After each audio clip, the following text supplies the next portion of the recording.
so that you've got the geometry already, but I'm going to start from scratch. No problem. Sure.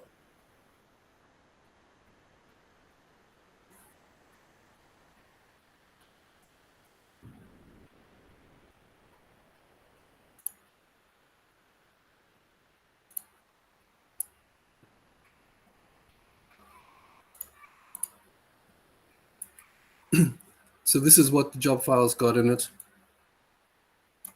I'll repeat this exercise so that those that are there, got your software working, you'll be able to do it interactively. But we're limited in time today. We've got just over an hour, so we have to try and achieve quite a bit in the time that's left. And if we run out of time, I'm always happy to organize another session for an hour or two for those that couldn't keep up. And likewise, we've lost time due to the software licensing issues. Okay, start, Timmy.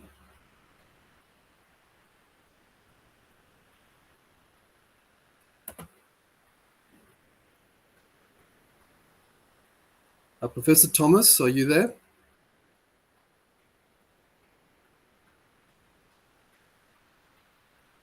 Yes, Amy. Yes, sorry. Yes, David Francis. It's okay. This is the downside of it's like you're in a world of your own and you have no idea if a human being is there or not. And the difference from being face to face in a classroom and being remote has brought up quite a few challenges. Anyway, all right. So I'm going to start. This geometry file I've got here, I've sent via email to Himi, and she's forwarded it onto you. It's a .sg file. What I recommend you do is you copy that into your folder which you had received from me. Create a folder called workshop, and inside that, drop it in there. And you'll be probably taking snapshots as you go. All right, but let's start from scratch. So if I click on the top left button, starting a new job. Yesterday, this is what I did. So I'm just repeating that exercise. I clicked on the grid button, which is down the left hand of the screen. And you can enter your own values, but there's a generation tool.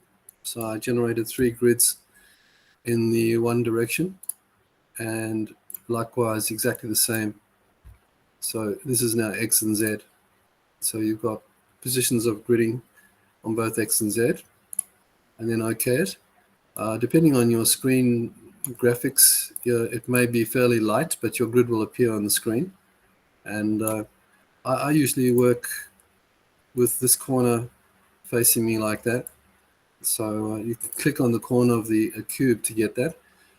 You can see there is my grid. All right, so right click, and you'll see these are the things I can do at the moment without anything selected. And I can draw members. And there's a hotkey as well. You can type Control D to start that. And then the prompt down the bottom, like all the other commands, will tell me pick the start of the member. And that's all I'm going to do. So I'm going to escape out of this. Before I do this, there's a couple of things that are good to do. First of all, there is this button here, which is the snap button. Select the snap button and set the snap to 0.1. It is once you get used to the graphics, you'll find that you don't need that snap, but it's there just to be safe. So it means it's snapping to the nearest 0.1 of a meter on the screen. And sometimes if you're too quick, it may do something else. All right, so just be a bit careful the first time you are going to use the drawing commands. So now if I go and draw tools, before I do that, if I move around on the screen, you'll see down the bottom right-hand side where my mouse is now circling, you'll see that it's giving you the actual coordinates and to the nearest 0.1 of a meter. Before I turned the snap on, there were large coordinates with many decimal points behind the dot. All right, so you're now working in this plane. You can also see you're in the XY plane because the Z is not moving. Sorry, David, to interrupt you. Sure. Yes. Where did you bring this AVC and this layout? How can I bring that? I've missed that part. What do you want to know? Yeah, the layout, the 2D lines that I'm seeing, to lines get, that I'm seeing. to How get can the I grid bring up, that up? down the bottom left, you'll see there show grid Okay, lines. All okay, right, so fine. Thank you. my grid lines have already been defined, and I use the generate option here to generate the 0, 5, and 10 in both an X and Z. And I didn't worry about the Y, the vertical, because you can have vertical grids as well, and it'll be there. You got there?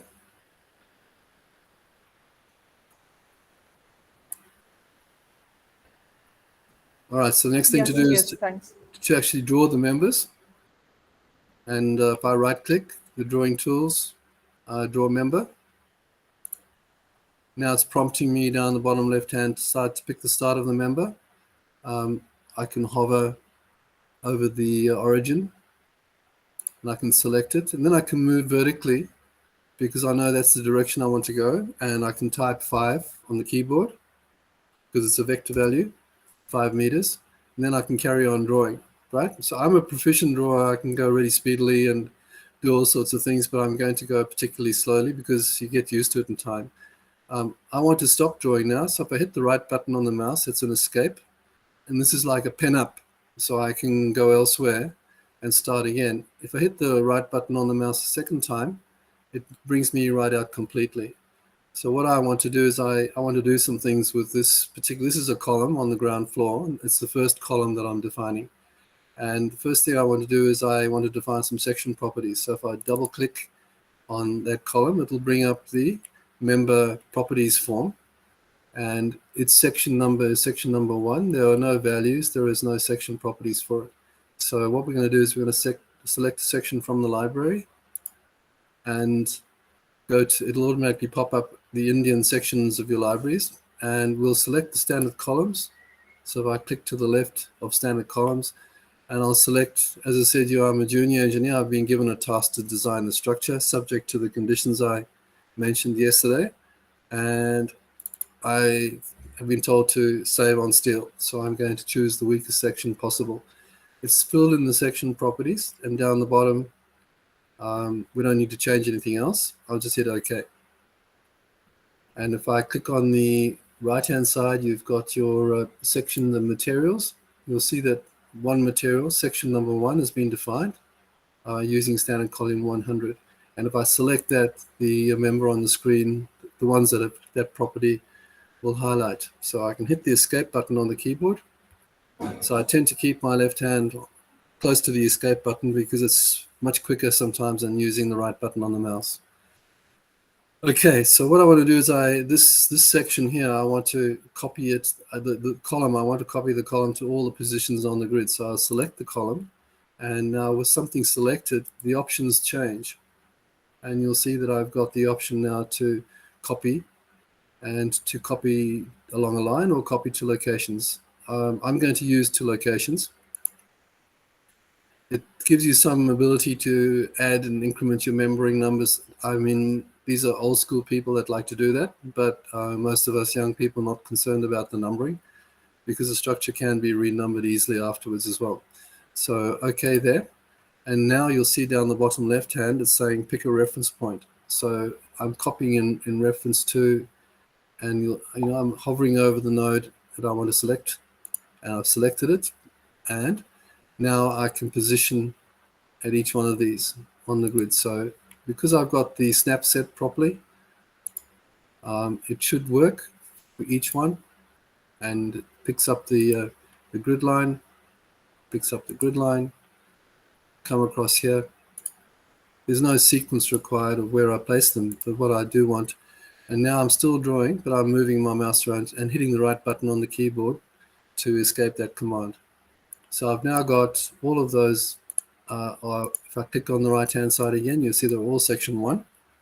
And I want to change that now. So section 1 is what I want on the corner columns, but the internal on the sides, members, I'm selecting them individually, and then I'm going across to the right-hand side, I'm getting the properties menu, which is the same as double-clicking on one member that pops up. But when I'm selecting multiple, I have to get hold of it there. And section 1 is already defined for them, but there is no other sections defined because I clicked on the dots to see. So I can put in section 2 and then go across to the library. Exactly the same as before, standard column 100. I double clicked on that selection so it filled in automatically, and then OK here. So you'll see now the color has changed because there's section 1 and there is section 2. And section 1 still includes the central column. So I want central column to be different as well. So I can double click on just one, and now I can look on the dots and I'll see there's 1 and 2. I want 3. And as before, go and use the standard columns. Double click on the 100 and then OK down the bottom. So this is in rendered mode. If you zoom in closely, you'll see they're very, very, very small, very, very light sections of 5 meters. And anyway, I don't know much about structural engineering. I'm busy learning my way through it. But we could have started with thicker sections. I've done this for a reason, particularly for people that have some understanding of steel structures and the differences between what we do in SpaceGass and the competitors, and the reason why a lot of the tools that they're using should not be used particularly on steel structures. And you'll get a feel for that as we progress. All right, so the columns on the base floor are done. Their section properties are defined. Now I want to draw beams, and the beams going in the X direction. So if I right click and just make sure my snap is still turned on down the bottom here. Yes, it is. Draw tools, draw members. And it's prompting me down the bottom to pick the start. So I'll start on the main column and it snaps on. It makes a popping sound as well if you're slow. So when you hear the popping sound, you're absolutely sure everything's connecting. And I'll do the same here. Now I've hit the right button to escape. I want to define the section properties for these two members. So I've selected them. I want them to be 4 because 1, 2, 3 has already been defined for the columns. I want to use medium flange beams, 100, and OK that. All right, so if I pick on my section and the legend that I've got on the right-hand side, you'll now see that I've got 4. And if I select that one, it will highlight those. And of course, what I want to do is I want to copy those, and I want to copy them to locations. Same as before, it's going to prompt me for a reference point. So I'll take the top of this column as the reference point. And I'll now go across to each one. I'm waiting for the pop as well. And then I'll hit the escape button or right button on the mouse. And I should have section 4, because yesterday you may not have done that. I went to the settings, top menu settings, general preferences, and by default this first option is set to turned off. And what I've got here, if I touch an element as I'm progressing, the last element I touched, its properties will follow with me. So if I then want to create something else, I can just go and select a member and then move away from it and go and draw something. So I turn that on because it's quite useful. These are all highlighted. Escape. Now I want to do the members in the opposite direction. And so right click, draw tools, draw members. It's going to prompt me once again for pick the start of the member.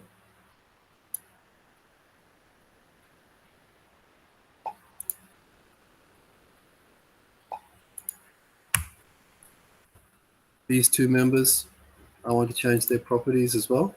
We have 1, 2, 3, 4. I want to make it 5. And I want to use the medium flange beam 100 as well. All right. Now I want to copy these two members. I can highlight them by selecting them both, or I can use this to pick up section 5, which has highlighted those. Some people might have, I have some level of color blindness with red and green. And particularly when I'm in rendered mode, it can be very difficult to distinguish between the colors. I can see shades of green, which makes it even worse. So differentiate them, very confusing. So they use people like me for camouflage in the military to kind of pick out people in the bush. Anyway, by the side. So click on this and go to wireframe mode. And you'll see in wireframe mode, it's much easier to see the highlighting. So if I'm looking to select those, it's much more standout. If I move around through these, you can see.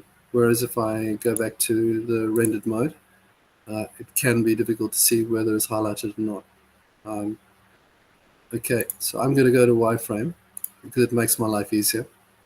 And I want to pick the members that are in the Z direction, and I want to copy them along to the other locations as well. So now I want to copy 2 locations. I can do along the line as well. I'll select locations and then OK.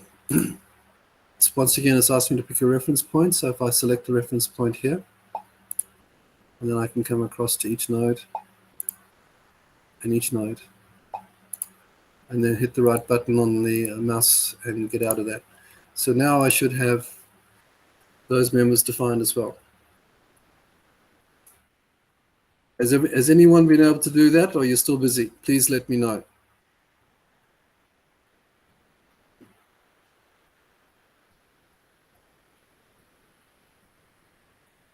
Hello, anyone? Are you with me? Yes, we are trying to follow. Yeah, we are. You're still drawing? It's okay, I'll wait. I'll give you a minute.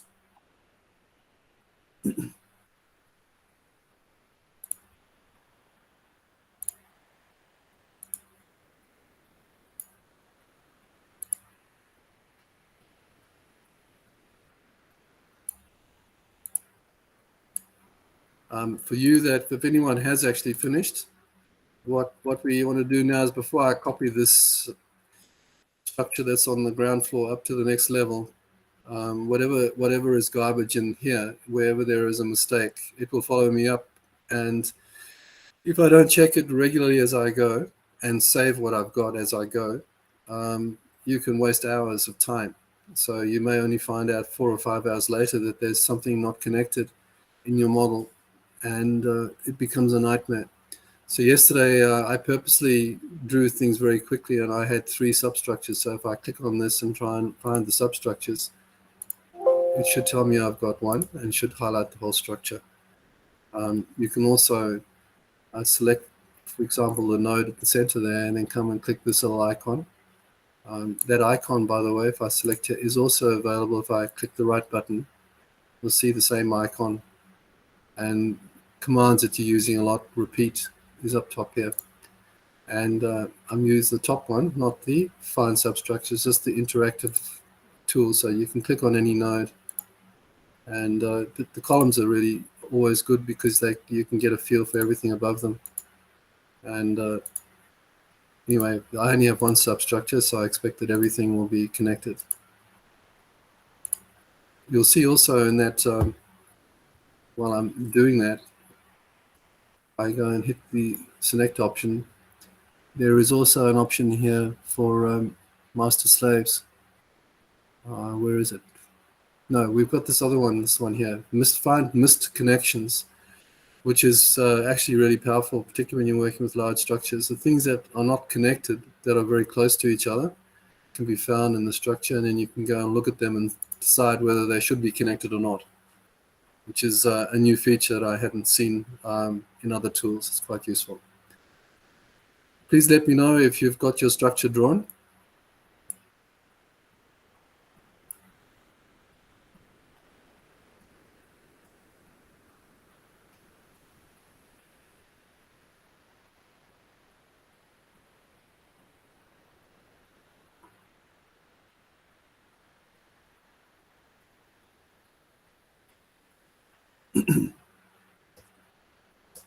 Okay, I'm giving you one more minute. Please let me know that you've done something, that you have something like this that looks like this on the screen. If you haven't, I'm going to carry on shortly. And worst case scenario, I've sent you a file to catch up to what I've done. So you won't be lost. All right. Now, before I copy this up, I've got sections 1 to 5, as we can see here. Sections 1 to 5, which are what's on the screen, can include sections 1 to 5. That's what it means. And what I'd like to do is I want to copy geometrically. I want the next level to be the same. But I do not want to use the same numbers. The reason for that is because it's a steel structure and I want to optimize it. And in this case, the structure is going to have cladding both externally and walling on the inside. So what steel beams I have where top and bottom is not going to make any difference because I can't see them. And I can also optimize my structure better if the section properties that I have on the second floor are different to those on the first floor. At the end, when we get to analysis and design, the governing sections, the governing steel beams will be those on the ground floor based on the loading that we're applying to the structure. So whatever we end up designing for the columns on the base, the same will then be used on the second and the third and the fourth floors if we have so many floors.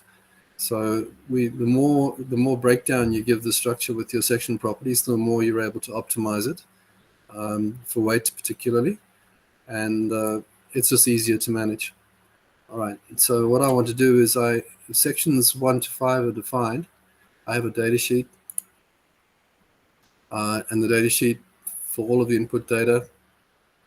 Here you can see it's got the ticks. We've got nodes and members defined, which we were when we were drawing, but there are also section properties which have been defined.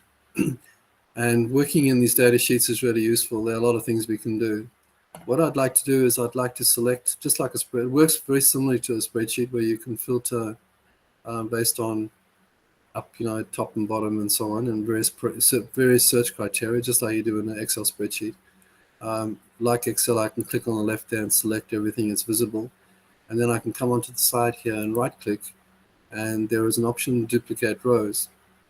So if I duplicate rows, I want to duplicate rows and I want to increment them by 10. So what it's going to do is it's going to create section properties 11 to 15. And I can then apply those to the top floor. So if I hit OK there, you'll find that it's come in here. You have access to the section libraries as well. Here on the right-hand side, you also have the section builder, which I haven't shown you, where you can build up sections, and the properties automatically get generated by the tool that does that. Hit OK and close. Now what I can do is I want to make a copy of this entire structure. What's on the screen, I can do it a couple of ways. I can do Control A and select all the members. I escape from that. I can also select fully included, going from left to right.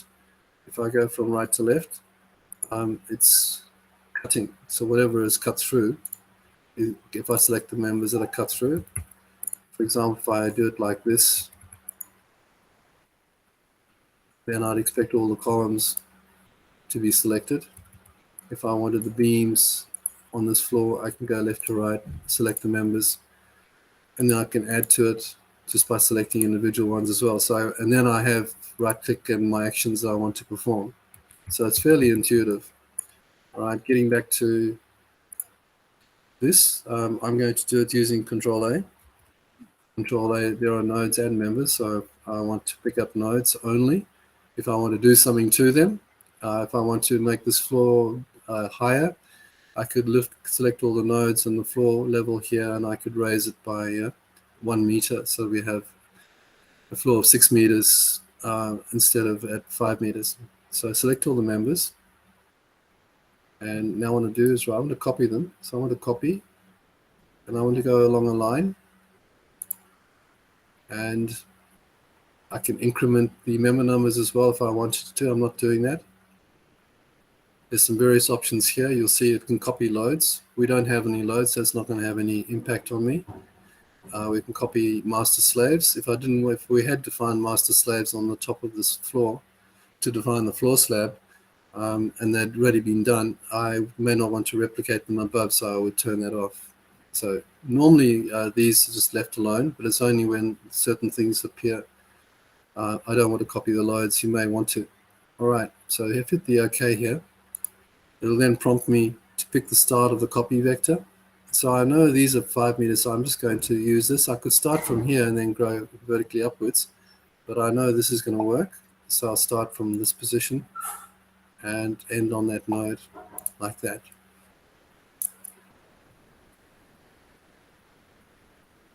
And of course, now what I want to do is I never trust anything because you get phone calls in between, and making sure that everything is connected, right? Which it is. So if I select the top node, I get the beams and columns. If I select the top column, it connects down to the beams and column, and so on.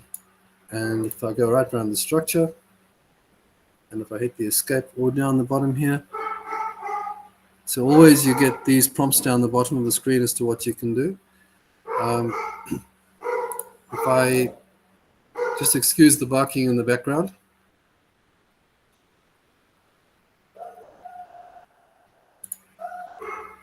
Back to my substructures.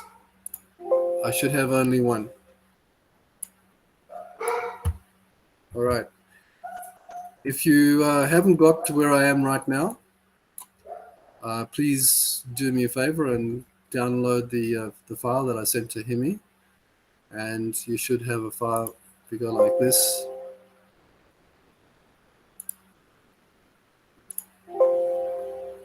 I've actually saved it in my folder, which I'm just going to open.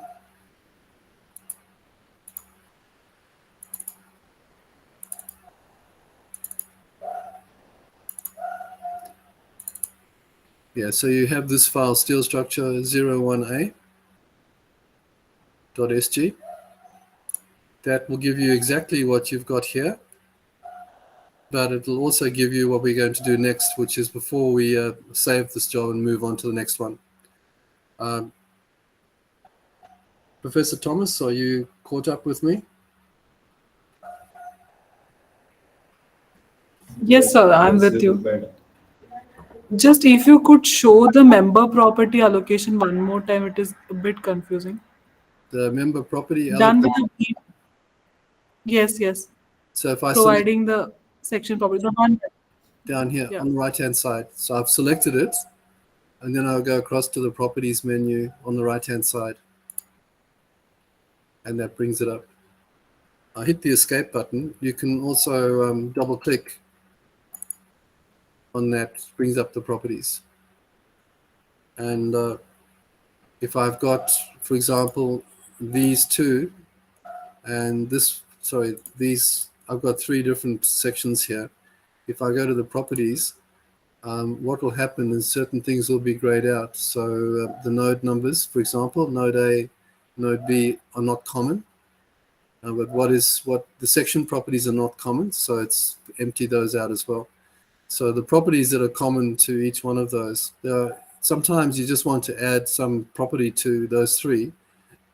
Everything else is different, but possibly the member releases might be different from the other members that I've got. So I can individually select them as well and decide what I want to do. Does that answer your question? Thank you so much. All right. So for you for those that have not used the escape, the file that I've sent to catch up, the next thing I want to do is I want to add loads. You'll see up top on the very top menu, there's a load case title viewer. That can stay open at any time. It has no bearing. If it's open, we can still work in the software. You can see there are no load cases. So the first thing, and it's one of the things I think is really good about SpaceGass, is that we have a very good interface with both Excel and Microsoft Access. And for people that work with data sheets and people working with Access, the data sheets and the forms are very similar in terms of what you can do with them.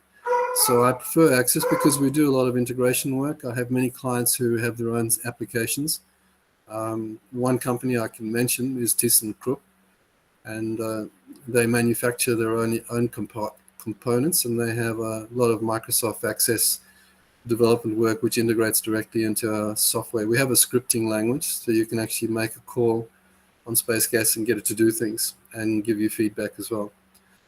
So just by the side. All right, so using Access, so you need to go to the file menu on the left-hand side, to the imports, and under import, you're going to import Microsoft Access.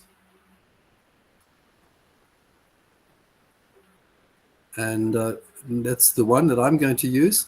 So what you're going to use is Excel. All right, so please use Excel, and you should get a file. Let's do it. In your import tools, so I'm currently in the import options. It's automatically gone there because I was there before. And various options would be Excel. And you'll see that there's a file called India loading steel structures, 23rd of the 4th, 19. Select that file and then open it. I'm going to import using Access because I've got the Access file there as well. You don't have that. So under the imports, I will select Access. I'm in our folder. Import options is what you're looking for. Under import options, there is MDB. You are going to use Excel. I'm using MDB, and I'll select that and then hit open. It gives me a prompt now. I can either delete all existing data first. So if this data I need it to go, I can say yes. And it's only deleting stuff to do with loading, so it doesn't impact me. And merge with existing data. So sometimes I can create so getting back to the Access side of things, I create some component that I want to add to the structure and merge to it. Then I can control this command by scripting as well. And then delete. There we go. Okay. And you get this message: your current job is about to be overwritten by the data. So we don't have any nodes or any members in this Excel spreadsheet or the Access file. It's only loading. And loading is now being defined. So if I close this and I'll reopen it, I should have the primary load cases that we're going to use and the combination load cases alongside it. 101 and 2, so on. So I can keep that open as a reminder, but we can come back to it. All right, so now what I have is exactly the same as those that have loaded the save file.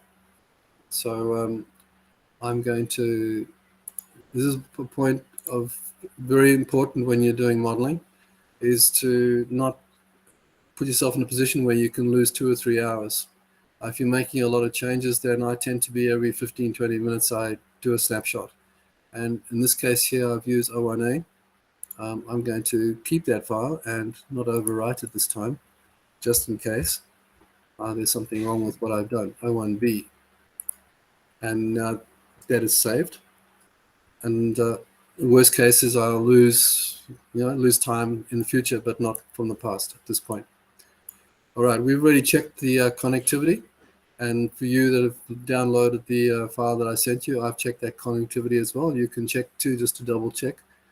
I'll give you 1 minute more, and then we'll carry on.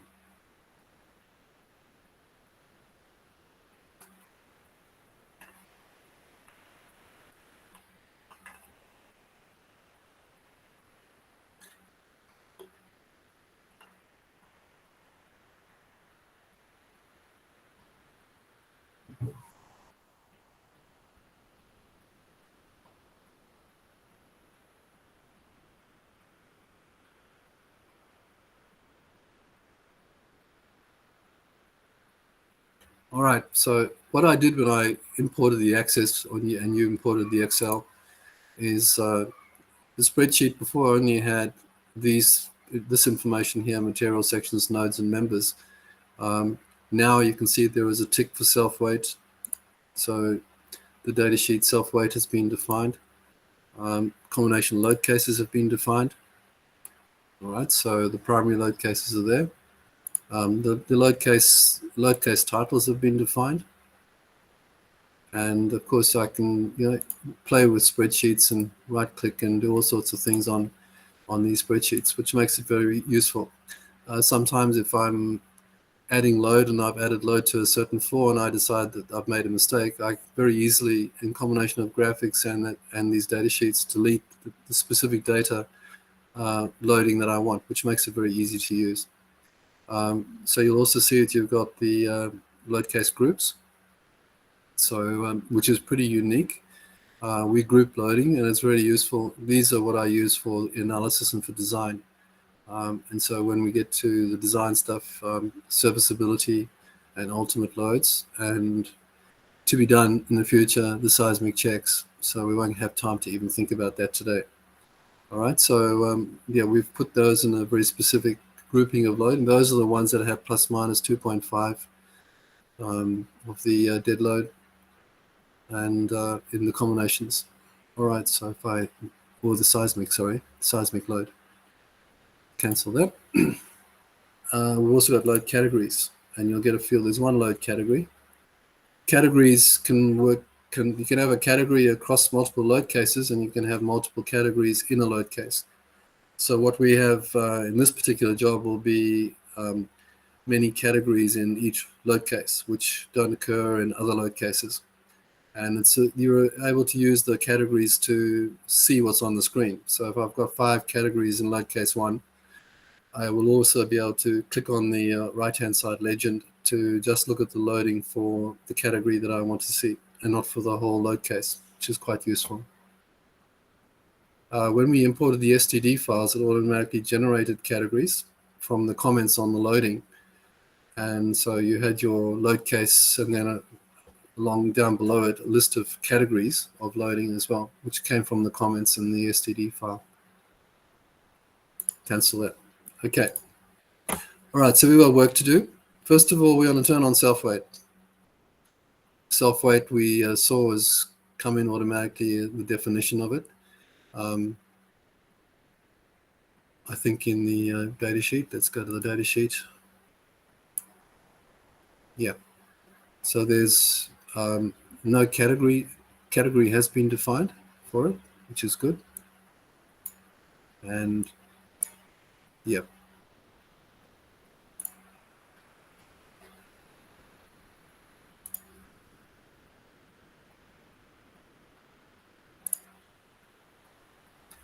I'm just seeing where the categories are, because the load categories are there, self-weight is there.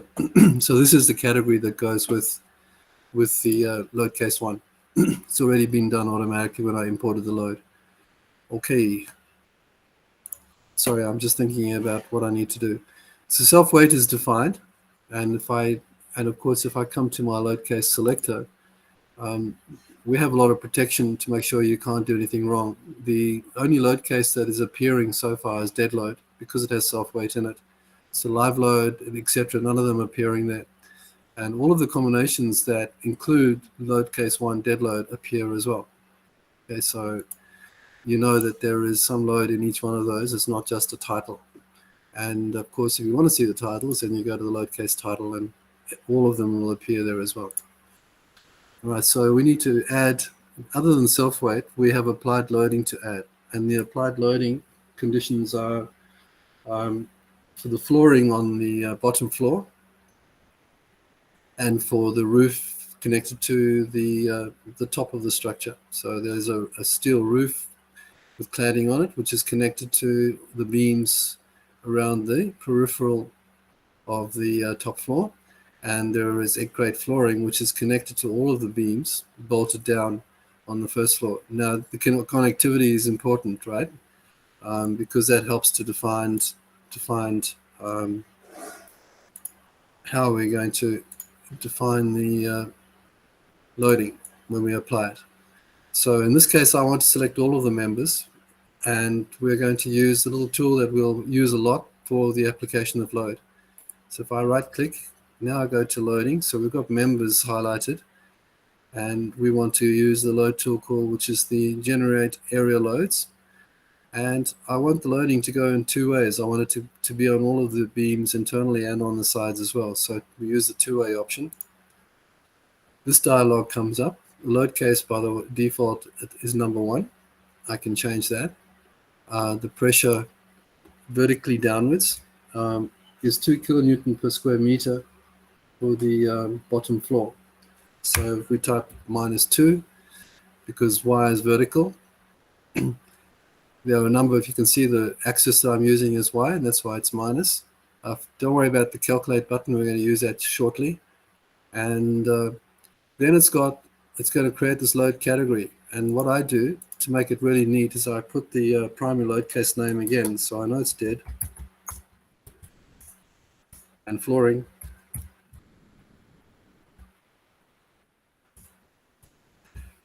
And it's going to take a little bit more time, but at the end of the day, I have complete control of my loading, and I know exactly where it came from, and it's much easier for me to work with it. And I don't have to trawl through a text file of loading commands to make changes.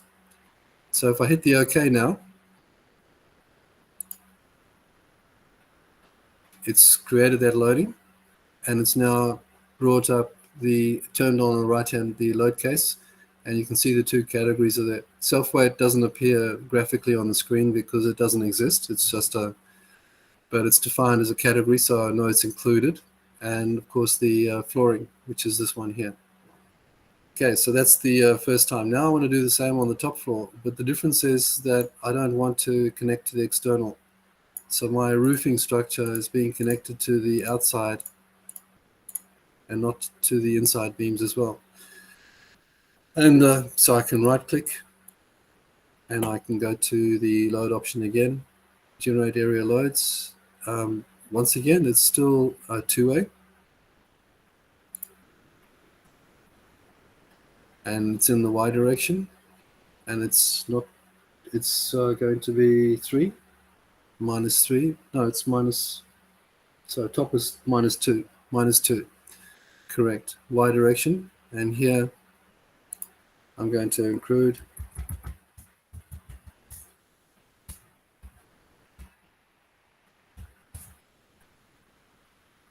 and hit the OK button.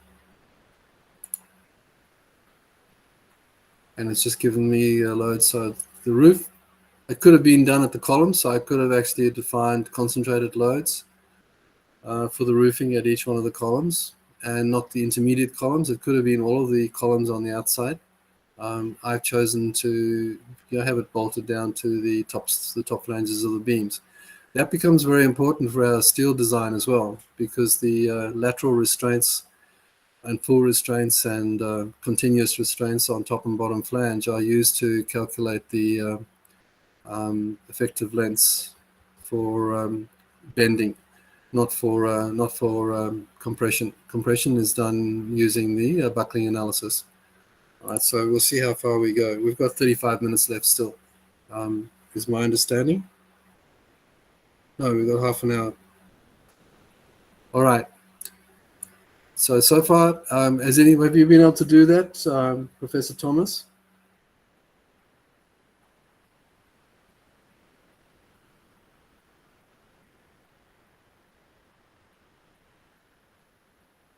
Hello? Anyone else wants to talk to me?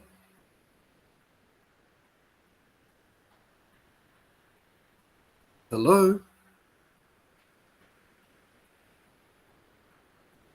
Am I still connected?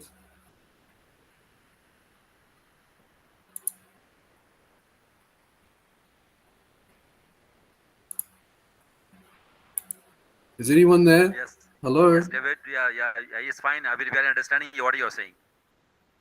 I'm asking you if you're alive and well, that's all. Yeah, no, we are paying all attention to whatever is coming. Yeah, have you been able to apply loads? Yes or no? Yeah, yes. That's yes. Okay, good. So I can move on, right? This is the dead load. Now I want to, and these are a dead load applied. I would actually probably edit these dead load applied, because if I can do that through the data sheets. If I come back now, come back to my load categories, there's a level of editing I can do here. So dead load applied, so area loads. And This one here as well. So you can be as neat and tidy as you want to manage your loading, and that will update itself on the screen. You can see the applied now appears there. So when I hover over these categories as well, you can see. So if I want to distinguish, I click on the dead load applied for the roof. Just the roof shows. And I can turn on the other one as well, so they're both on, or I can just select the one I want, and which is this one here. Sorry, I need to turn that off. So 2 will just appear by itself. So you've got complete control, and you're also able to right click and edit the category and make some notes. So it keeps a history of who did what happened and what time and so on as well, for history, which is quite useful. Anyway, I'll move on. Now we're going to apply the live loads. So I'll turn the loading off. First of all, we've got an applied load for equipment on the first floor. So I'll select, once again, going this way, select all the members, because the applied load is going to be applied to all of these members. And guess what we're going to use for the loading? We're going to use the same tool and generate area loads 2A. Load case is number 2, live load. The direction is minus. The value we're going to use is 3 kilonewton per square meter for equipment. So it's -3. We're still not using the calculators in the Y direction. It's an area load, yes, but I'm going to put live load. And it's for mechanical equipment.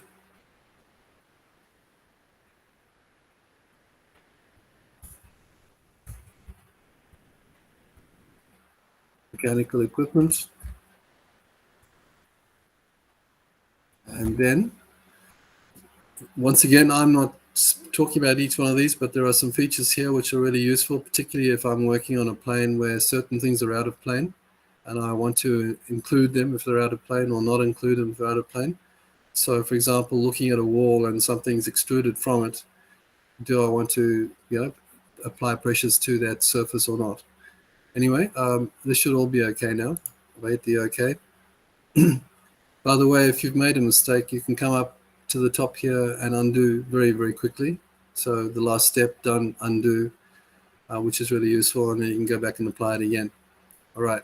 So that is the live load applied to the first floor. I'm going to move a little bit quicker now and select the members on that floor.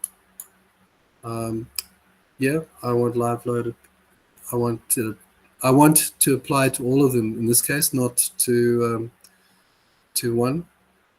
I'm going 2A. So if we come back to the loads, generate area loads, and this will be now 2A on the top floor.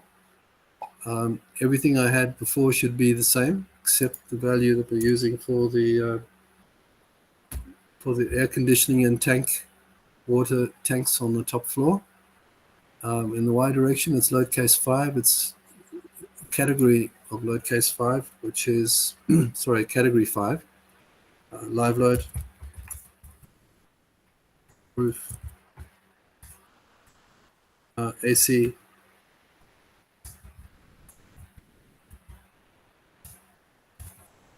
be specific as you want to, and it's in the Y direction as well. It's -2, and it's okay to go ahead and generate those. All right, so far we've now got, if I put all the primary load cases on, you'll see that we've got dead load, live load, so I can select and separate them. All of the categories that are relating to those 2 primary load cases are there. If I click on live load, it will reduce itself down to the live load ones, and if I select each one of these, I can see the top floor and I can see the bottom floor. All right. Anyway, that's enough. Turn the loading off. Now what's left is this wind load. We come back to this dialog here. There is wind in the positive X and wind in the negative X and wind in the positive Z and negative Z. All right. So looking at this,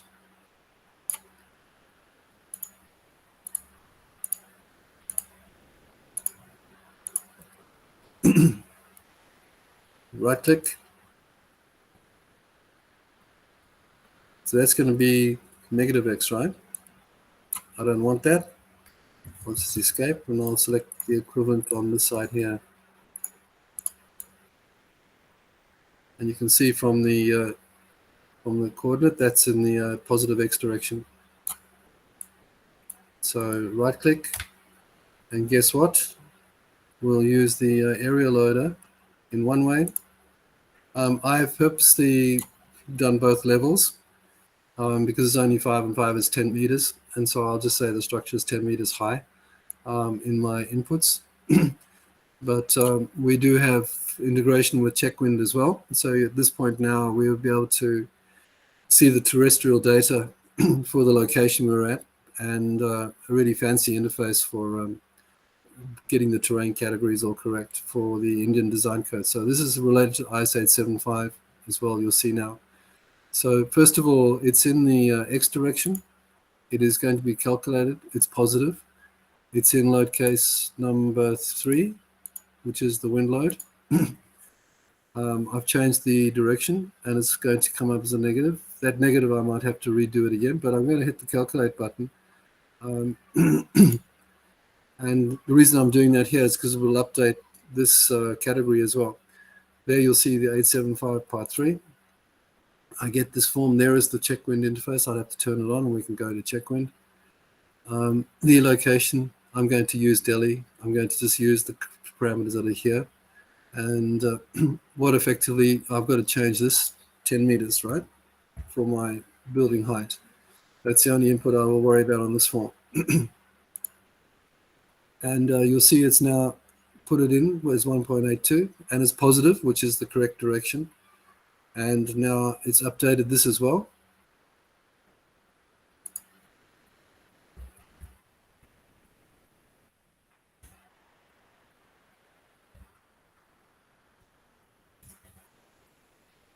And okay.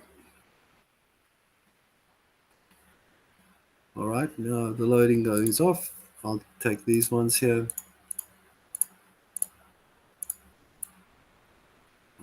Generate loading, generate one way, same pressure.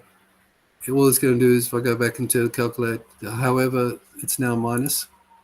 It's also load case is different. It's load case 4. And it's in the X direction. And it's already got the right correct details there, but I want to add wind load. X minus. And okay. And then we have just the last bit of stuff done in the Z direction. So the Z, this face here, turn the loading off.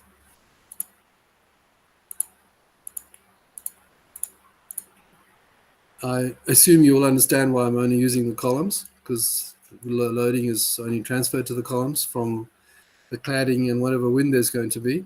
So there's also internal winds, which I'm not covering here. Uplift pressures and all those sort of things that occur. We generate those automatically, and the portal frame tool is quite useful. And you can happily create an Excel spreadsheet of the load cases it produces and use them on another job. It's quite useful for all of the types of combinations. Right click the loads again, generating area load one way. And it's in the Z direction. It most likely will give me exactly the same figures as before. Load case 5. Calculate IS 875. 10 is there still. It's got exactly the same value. It's 1.82. It's in the Z direction. I need to add a comment here in the category.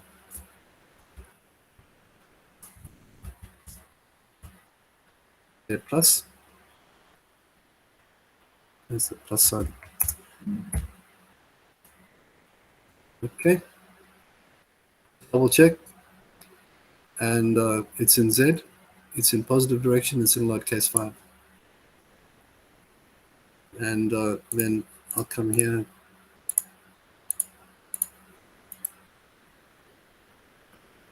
and use the load, generate area load one way, change what I have to change. This will be minus, this will become load case 6, this will be Z, it's minus, the value is the same because the dimensions are the same, and I need to update here.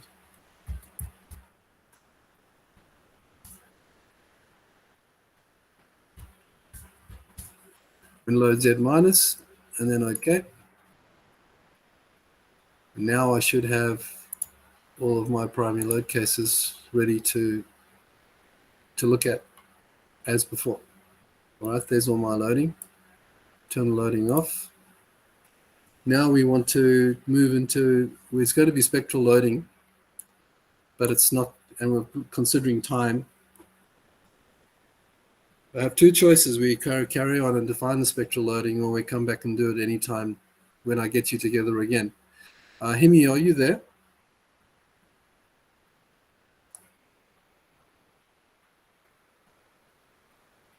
Okay, it's too early to, probably at 11:30 when your tea time is, they'll be there.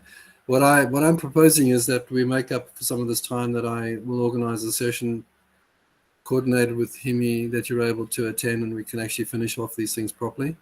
So we'll see how far we go. I'm going to proceed with the spectral loading because I think we'll just get it done, and it's all the loading is there. Okay, now to do with spectral loading, there's a couple of things I need to do. You'll see that the loading here doesn't include, it's got dead load, but there's no allowance for the massing. So there are a number of things I want to do. First of all, I want to be able to go into, define some load case. And so and I think load case 99 is there. Let me just see combination load cases.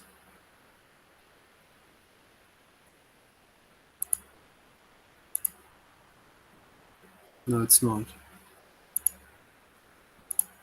All right. So I'm going to create a combination load case called, but I need to define other ones first. So load case 91 is mass dead.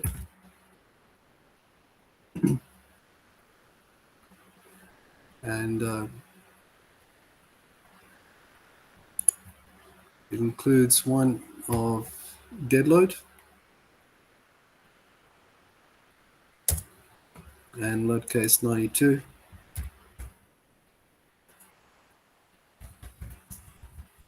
Mass live. It includes 0.5 of live load. It's my choice at the moment. Enter. And load case 99, which is mass, is all of the mass, and it's going to be load case 1 is included for self-weight only, and it's also going to have my other loads that I've defined across. Where are they?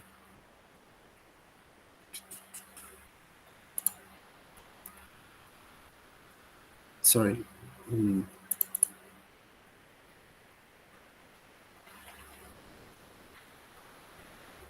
Where's my 91?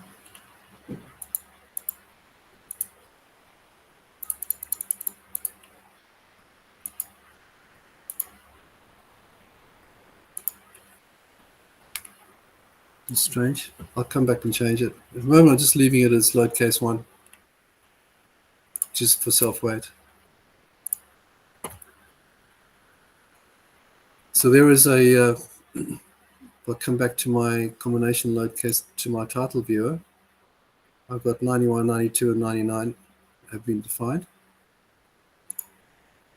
And I want to come across to the loading menu. This is one time where I'm not right-clicking, and you'll see there's a static load to mass conversion tool. And I want to convert load cases, static load case 1 and load case 2, which is live load. to 91.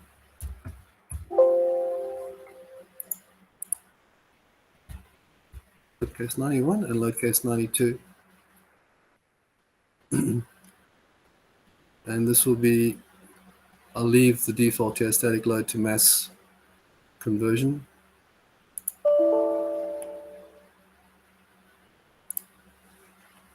Hang on.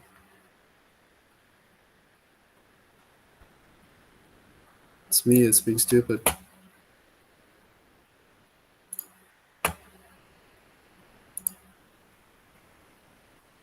Yeah, 91 and 92 are not to be there. There are primary load cases. Load case 99 is the combination of those load cases. So it's my one dead load. It'll have my, I need to define the other one as well. All right. So if I come back to my load case titles, mass dead and mass live are correct, close. It's okay. So I should now be able to go across to my loading, and I should be able to go to static load to mass conversion. Load case 1, 2, mass load case 91, 92, 91, 92. And now it should work. So the beauty of this is if I make changes to my live load or I make changes to my dead load, I can come and reinitiate just in a second or two the masses for each one of, so the dead loads, other than self-weight, that is. Self-weight is taken care of by the software.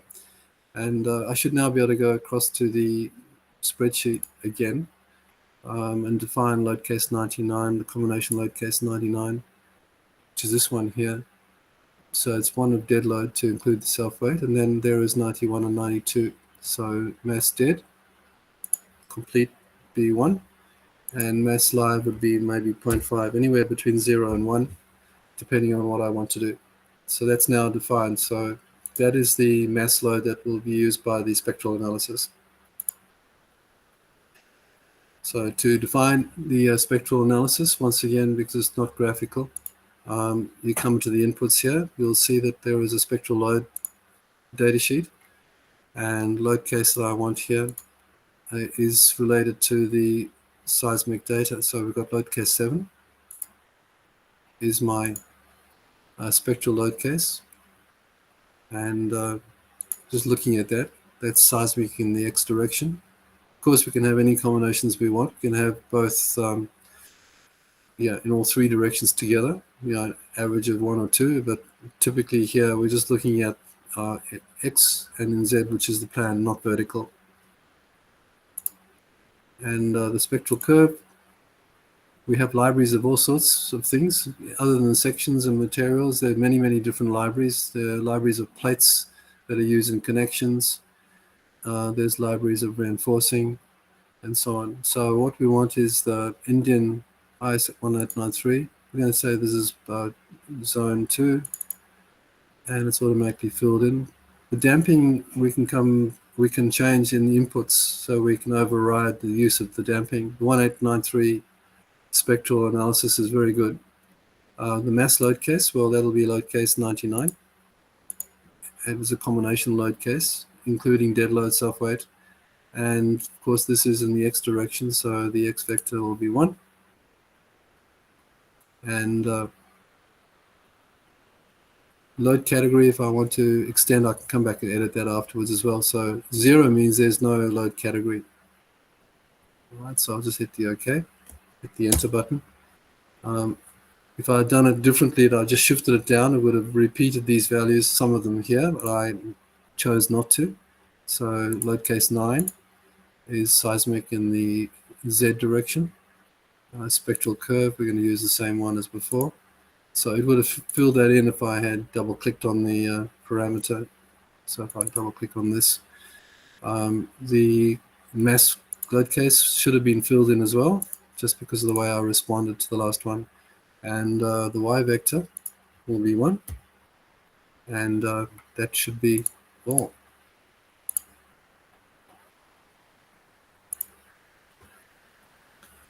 Good. So now you'll find that we've got all the load cases here, and we've got the combination load cases as well. Any questions from anyone before I move on? We've only got about 7 minutes.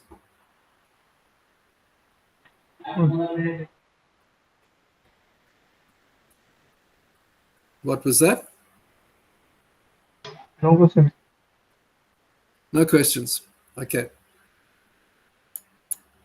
Yeah, if I look at the mass load case, then you'll see the dead load is appearing because the self-weight of that dead load is applied, and the masses that are there are the combined masses from load cases, spectral in the X direction and spectral in the Z direction. All right, so what I'd like to do now is just do a very quick test on this, because one of the things I want to test is to make sure my structure can stand up. So I'll turn the loading diagram off. I'll turn it back into rendered mode. And because everything is defined, these combination load cases that I've got here will be active. And where seismic load is included will be ignored. The seismic load will be ignored, and I'll be advised as well when I use it. All right, so what I'd like to do is do a test on this, because testing connectivity is one thing. Normally I just do a quick test under self-weight. Now we've got dead load here. And so I'll do the analysis, linear static analysis. I'll just select the primary. You never do this, but I'll just select one load case. So we'll select dead load. Golden rule number 1, you only do analysis of combination load cases, because they are real world cases, and a lot of people here tend to not realize that. So they do a lot of analysis of primary load cases as well. I'm just doing this quickly because I want to, it's just the dead load by itself. It's possible during the development of the structure that could exist, but it won't be a design criteria. It's just for me to see that the structure is going to be stable and what happens when I run a static linear analysis, right? So this is a linear static analysis. It's not non-linear, it's set to linear, and hit the OK. One of the things is SpaceGass is lightning fast. As you saw yesterday with that big frame, plated structures can take a lot longer, but our speed is quite, and there's going to be significant improvement on that over the rest of this year. There's a lot of work happening in 64-bit. All right, so that's completed. It gives you an equilibrium equation. I have no problems with this structure if I was using Start Pro, because that's what we do. We run a static linear analysis. However, I now want to, on top of that, look at deflections. So let's turn the deflections on. And holding the D button now, I've got deflection. And if I hover around these, you'll see that I've got deflections. What size deflections are they? Where's my maximum deflection? Of course, I can go back to the tools that I've got to show the deflections graphically. So I can add analysis results, and I can look at the total deflection. Where is it? Total displacement. And you can see here from 26. That's just dead load by itself. The minimum criteria for displacement was 20 millimeters. But I haven't done a nonlinear analysis, right? So far so good. I'll turn off the diagram. I can turn off the undeformed shape. So I've just got the deformed shape. And then I can hold the D button down and I can make it dance by using the mouse wheel. And I can move along each one of these and see the deflection along them. Okay. So I'll turn the deflected shape off. I'll turn the undeformed shape back on again. Now let's run the nonlinear analysis. Exactly the same load case again, and hit the OK. And it's not OK.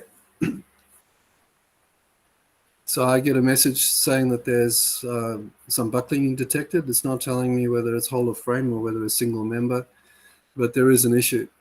And if I run a buckling analysis on this job, I would probably find the load factor is tiny. So it's just going to buckle. Let's do that. Let's see what happens. Run the backlink analysis for that case.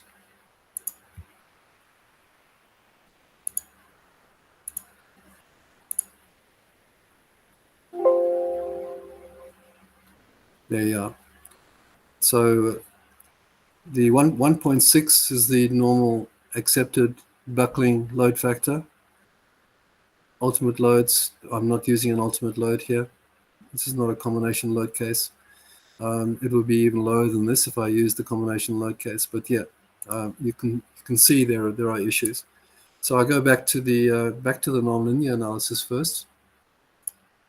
And you can do, because you have large structures, you can do these things really quickly, one after the other, to basically optimize your structure.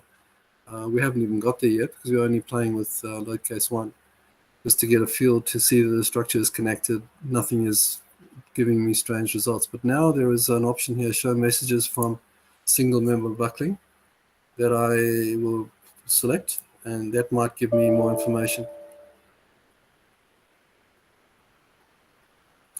Yeah, so there's no single member buckling on this. Now, if I decide to get serious and select the combination load case 101, which is a combination load case, or select any of the others,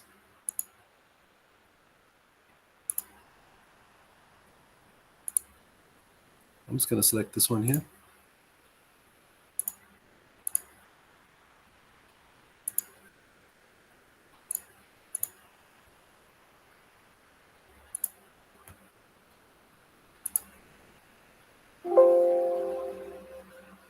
I start getting these messages. Member 18 has failed single member buckling check. Where is member 18? I'll write that down on a piece of paper, but it's load case 102. Do you want to continue? I'd say no, it goes out. If I say yes, we'll end up with the same message at the end. Suppress further, no. I'll probably get member 19 now. Continue. Member 13. Member 12. And so goes on, right? Member 5. And suppress, I'll say yes. All right. And you get this error. And you'll get instability found. And the nice thing about SpaceGass, these messages are very succinct, to the point. You know exactly where it is. You don't get some weird message about, some foreign language, some error message that's been experienced. It's my experience of using some other software tools. I know when I used Sax on mainframe, that was one of the worst things.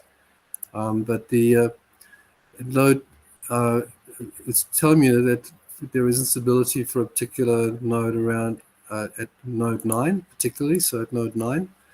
And if I just get rid of that, the nodes are turned on. Yep. So this little binocular, which you can also get if you right-click, in the right-click option, there's find, and you have options for nodes, and you can find the node. That was node number 9, right? And I hit the OK button. I can't see it because of the rendering, but it's that one down there. And what's basically happened is this member has buckled, and so it has been removed for that particular increment. And that node, the node constraint that I put on it, the support is a spin support. And of course, now that node is free to rotate in all 3 degrees of freedom. And yeah, I can do a Jugaad, and I can come and put a small stiffness, a spring constant or something, a very small, like just a breath of wind, enough to stop it spinning in all 3 degrees of freedom. And then it would work. But however, the buckling problem would go to another, not the buckling problem, but the inconsistency of the structure, and so on. So anyway, these are the tools we use to do that. And it's quite clear that the structure needs to be thickened because local buckling is happening, and whole of frame buckling is will definitely be happening as well. So making a decision now on what to do next, because we started with MB100 and standard column 100. I'm going to stop now because I think you get a feel. What we still need to do is we need to get the structure satisfying the deflection criteria as well as not giving us buckling. And we are going to be running nonlinear analysis only because it is the ultimate code that we're going to do checks on. And to do the IS 800 code checks, we're going to define steel groups. So steel groups have a graphical entity on the screen as well. So we have entities for concrete columns, concrete beams, concrete slab strips, and concrete slabs. And for steel, we have steel design groups, which would be made of and formed from the analytical members that you have.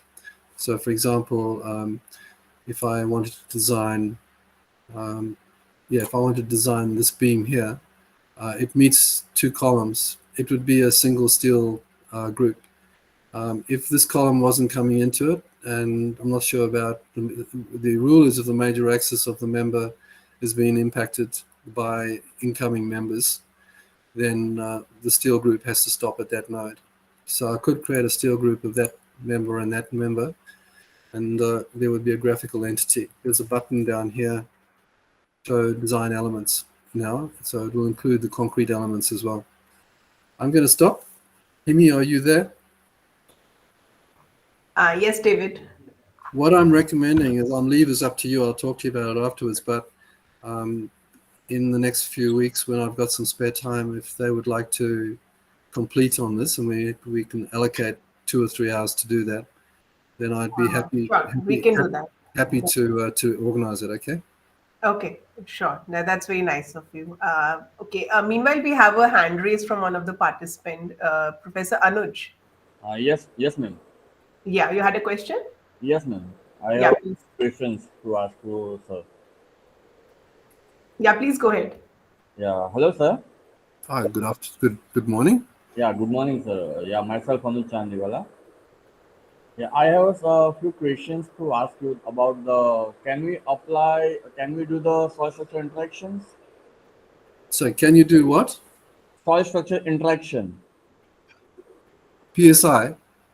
SSI, that is soil structure interaction. Yes, we have even a footing wizard, and we define the subgrade modulus of elasticity and compression only members. It automatically can be generated. So if I wanted to create a footing for this structure, So I think, sir, basically we have to apply the soil springs, right? yeah, that gets done automatically. Uh, I uh, have a I can't do it on the structure, but if I can answer your question very quickly. If I just want to save what we've done so far. Just hang on, file, save as, and it'll be B. And I'm going to, you can do this yourself because it's in your folder that I shared with you. okay. And yeah, so underneath the, you'll see there is a footing Okay, yeah. and there is a raft footing. We can pick this one. Yeah. You can see what it looks like. I did this yesterday when we did the water tank. Yeah, yeah, I yeah. took- My question is, can we apply our own defined soil properties? Yeah. So Because maybe we know whenever we go for the excavation, so we can find out some different layers in the soil mass, you know. So can we yeah. apply the layer-wise soil for the foundations point of view? Yes, you can. I just, sorry, I'm just finding what I've done here, but you can see here, these are the, where are the nodes and the supports. Yeah. So Yeah. what I've done here is when the wizard to apply this, if I start from scratch, there is a wizard. Sorry, hang on. I pressed the wrong button. I think I'm answering your question correctly. I just would see with this wizard here. there'll be an input for the subgrade modulus elasticity. This is the definition here, and the supports, whether they're sprung or not. This is the tool to actually create this one, but you can do it yourself graphically. If I just draw a square, so I'm in front here, draw some members, and at 0, and at 5, and at 10, and 5, and close.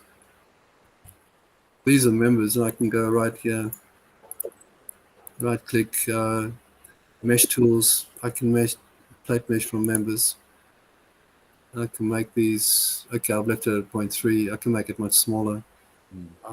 The plate thickness would be 400. I can create my own. Just seeing what else is here. Boundary.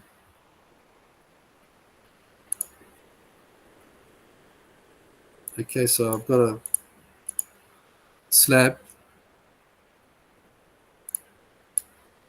which has been meshed.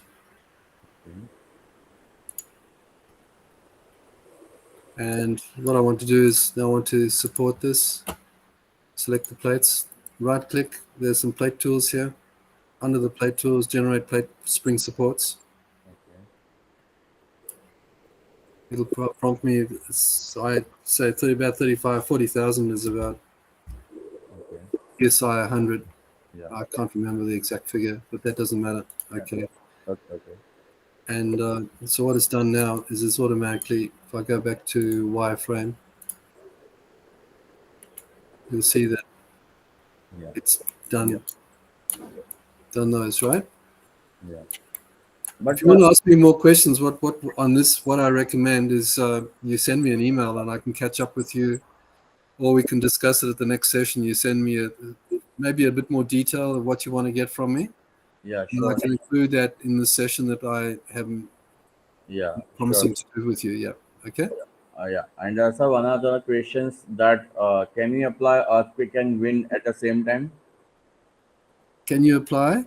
Earthquake load and wind load at the same time. Yeah. Well, there are different, separate primary load cases. If I go back to the work we were working on. That I know that we can apply once on one model we can apply the earthquake load, and one model we can apply the wind load. Then we can get the worst load, and on the basis of that we can give the design. That is okay, fine. But my question is, can we apply the same load on a same time on a structure? Yeah. So what we've got, these are the primary load cases we've got. We've got wind load in X and Z, and we've got seismic in X and Z. There are primary load cases. Okay. And I haven't run the spectral analysis yet. So to complete this, if I want to see the spectral and the wind has been taken care of. Okay. It's just the combination load cases. So if we look at the combination load cases there, some of them have got seismic, right? Okay. And some of them haven't. Okay.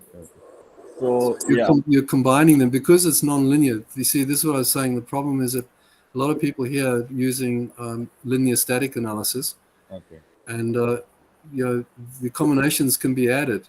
I can add the seismic and I can add the wind to it because it has been done in a linear static analysis. But when you're doing non-linear, you cannot add your load cases that way. Okay. So there are non-linear, and so they have to be effectively analyzed together. So when it gets to seismic, we include them, but yeah, there is a bit more detail to answer your question. We do it correctly. Okay. Yeah. Yeah, the seismic is when the combination load case is running because it's non-linear. The seismic is taken out, and then it's brought in afterwards. Okay. Okay. Yeah. So if I didn't do this, and if I just select the analysis here, there's a spectral response analysis, perform a dynamic. Okay, so I have to run the dynamic first. Okay. And I'm using load case 99 that we defined today. Okay. And mode shapes, okay, let's say 20 because it's a really tiny structure. I can have 200. The dynamic, you really cool here because you get your mass participation. Okay. So if I was concerned about why, I'd have to increase my iterations. But Yeah. X and Z are the ones we're working on, are quite correct. Okay. And the other thing, of course, is I can now, if I select load case 99 here, I can look at the mode shape for the structure. All right, so mode shape 1, which is, you can see the mass participation on X, Yeah. Z, sorry, and Yeah. mode shape 2 is a twisting shape, which will be tiny. There won't be mass participation, but 3 is in the other direction, X. So, that 99.9% of the mass participation was there, achieved in 1 and 2. That's it. So now that I've done the dynamic analysis, I can run the spectral, and I'll select the spectral for load case 7.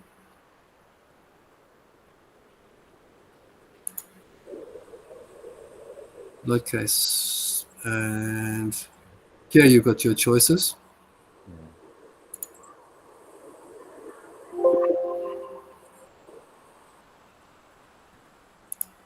Now my combinations will have spectral added to them. So when I go and do my analysis, nonlinear, the seismic loads have been calculated now. And of course, I can go and select the other load cases as well now, the ones that have got seismic in them as well. So I can go back to my groups. Instead of working loads, normally this is what I do. I run the analysis for both ultimate and working. And the reason working is there because I check deflections and serviceability. And while I'm actually designing, I'm going to design, the steel design will be using 201 to 217. And when we do the steel design, this is why we've got the seismic check.